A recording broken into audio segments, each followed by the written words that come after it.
குமரி மாவட்டம் இறையுமன்துறை கடற்கரை பகுதியில் திடீரென கடல் சீற்றம் ஏற்பட்டு குடியிருப்பு பகுதிகளுக்குள் கடல் நீர் புகுந்ததால் பரபரப்பு ஏற்பட்டது.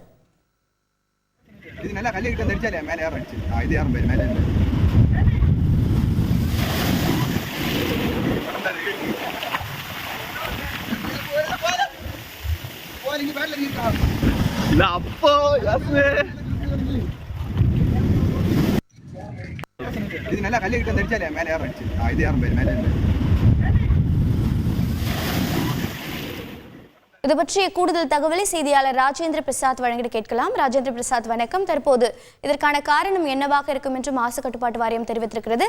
குடியிருப்பு வாசிகளின் தற்போதைய நிலை என்ன?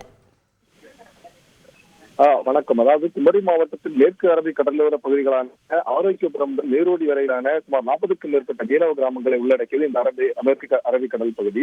இந்த கடலோர பகுதிகள் வழக்கமாக ஆனி ஆடி மாதங்களில் கடல் சீற்றமாக காணப்படுவது வழக்கம். இந்த வேளைகளில் கடல் நீர் ஆக்ரோஷமாக காணப்பட்டு ராட்சத அலைகள் எழும்பி குடியிருப்பு பகுதிகளுக்குள் புகுந்து வந்து பலத்த சேதங்களை ஏற்படுத்தி வந்தன.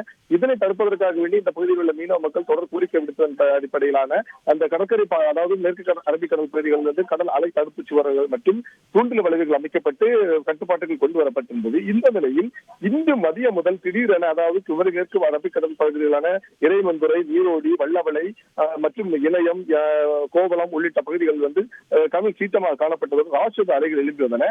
இந்த அலைகள் கடல் ஓரத்தில் இருக்கக்கூடிய குடியிருப்பு வீடுகளுக்குள்ளும் செமித்தேரிகள், அதாவது மனிதர்களை அடக்கம் செய்யக்கூடிய பகுதிகளுக்குள்ள புகுந்ததால் அந்த புகுந்து பலத்த சேதங்கள் ஏற்படுத்தியது. இதனால் அந்த பகுதியை சேர்ந்த மக்கள் வீடுகள் வசிக்க முடியாமல் வீடுகளுக்குள் தண்ணீர் புகுந்தால் வீடுகளை விட்டு வெளியேறி சாலைகளில் தொடர்ந்து இந்த பகுதியில் பலத்த சேதங்கள் ஏற்படுத்துவதால் இதனை தடுப்பதற்காக வேண்டி நடவடிக்கை எடுக்காத அரசுகளை கண்டித்து சாலையில் அமர்ந்து போராட்டத்தில் ஈடுபட்டனர். முதல் கட்டமாக வருவாய்த்துறையில் அவர்கள் பேச்சுவார்த்தை நடத்திய நிலையில் அதற்கான எந்த விதமான உடன்பாடு எட்டப்படாத நிலையில் தொடர்ந்து இந்த போராட்டமானது நீடித்து வந்தது.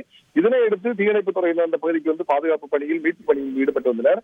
மேலும் சம்பவ இடத்திற்கு அமைச்சர்கள் மற்றும் பாராளுமன்ற உறுப்பினர், சட்டமன்ற உறுப்பினர்கள் சென்று மீனவ மக்களிடம் கோரிக்கைகளை விடுத்து வரும் நிலையில் இந்த கடல் சீற்றமானது வழக்கத்திற்கு மாறாக ஏற்பட்டதன் காரணமாக கன்னியாகுமரி கடல் பகுதி, அதாவது பிரபல சுற்றுலா தலமான கன்னியாகுமரி கடல் பகுதிக்கு தினசரி ஏராளமான சுற்றுலா பயணிகள் வருகை தருவது வழக்கம். மாலை வேளைகளில் இந்த பகுதிக்கு வரக்கூடிய சுற்றுலா பயணிகள் சூரிய அஸ்தமனம் மற்றும் படகு சவாரி செய்து விவேகானந்தர் பாறை உள்ளிட்டவர்களை சென்று பார்ப்பதற்கு பூம்புகார் படகு சேவையானது செயல்பட்டு வருகிறது. இந்த படகு சேவையானது திடீரென, அதாவது கடல் சீற்றம் அதிகமாக இருந்த காரணத்தினால் பாதுகாப்பு கருதி தற்காலிகம் நிறுத்தப்பட்டுள்ளது. இந்த படகு சேவையானது மறு அறிவிப்பு வரும் வரை துவங்கப்படாது என்றும் அறிவிக்கப்பட்டுள்ளது. காரணம் இந்த கடல் சீற்றத்துக்கு காரணம் என்னவென்று தெரியாமல் அந்த கடல் நிபுணர்கள் ஆய்வுக்கு உட்படுத்தி வருகிறார். வழக்கமாக ஆடி மாதங்களில் ஏற்படக்கூடிய கடல் சீற்றம் தற்போது இந்த வேளையில் ஏற்பட்டுள்ளது அவர்களுடைய மிகுந்த அச்சத்தை ஏற்படுத்தியுள்ளது. காரணம் என்னவென்றால் இந்த அலைகள் எழும்புவது ராட்சத, அதாவது சுனாமி காலத்தில் எழும்பிய அலைகளை போன்று இந்த அலைகள் எழும்பி வருவதால்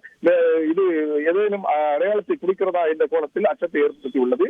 இதன் காரணமாக தொடர்ச்சியாக இந்த பகுதியில் உள்ள மக்கள் வீடுகளில் வசிப்பதற்காக இரவு நேரங்களில் தற்போது காலை வேளையில் இந்த கடல் நீரான வீடுகள் புகுந்ததால் வீடுகளை வெளியேறி பாதுகாக்க முடிந்தது என்று, உடைமைகளை பாதுகாக்கப்பட்டாலும் உயிர்களை பாதுகாக்க முடிந்தது என்றும், அதே நேரத்தில் இரவு நேரத்தில் இந்த கடல் நீர் உள்புகுந்தால் எங்களது உயிருக்கு ஆபத்து இருப்பு என்ற காரணத்தால் தற்போது வரை வீதிகளிலேயே குவிந்து கிடக்கின்றனர்.